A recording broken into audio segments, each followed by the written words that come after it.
Bonjour, la Bible dit dans 1 Samuel 16 au verset 14, l'esprit de l'Éternel se retira de Saül qui fut agité par un mauvais esprit venant de l'Éternel.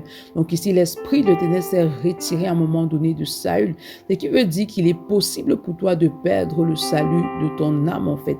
Parfois, il y a ce faux évangile en fait qu'on prêche souvent à certains chrétiens en disant qu'une fois que tu es sauvé pour toujours, tu ne peux plus perdre le salut de ton âme. C'est un mensonge de Satan. Sache que si tu as obtenu justement le pardon de tes péchés, si tu as obtenu le salut par grâce, tu peux le perdre par négligence, tu peux le perdre si après ta nouvelle naissance, tu demeures dans le péché. Lorsque tu vis dans le péché, lorsque tu te plais au péché, peu importe si tu as confessé Christ, alors tu vas être déconnecté du Seigneur à un moment donné. Mais ce que Dieu attend de toi, c'est que lorsque tu acceptes et confesses Christ dans ta vie comme ton Seigneur et Sauveur personnel, c'est qu'après cela, il y a un changement dans ta vie. Après cela, tu dois vivre en nouveauté de vie. Après cela, tu dois vivre dans la sanctification parce que Christ vient chercher une épouse en fait qui a conservé sa robe blanche.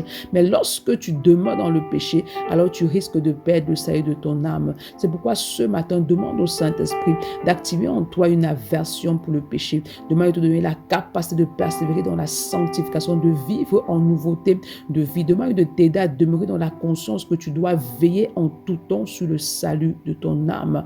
Bonne journée. Shalom.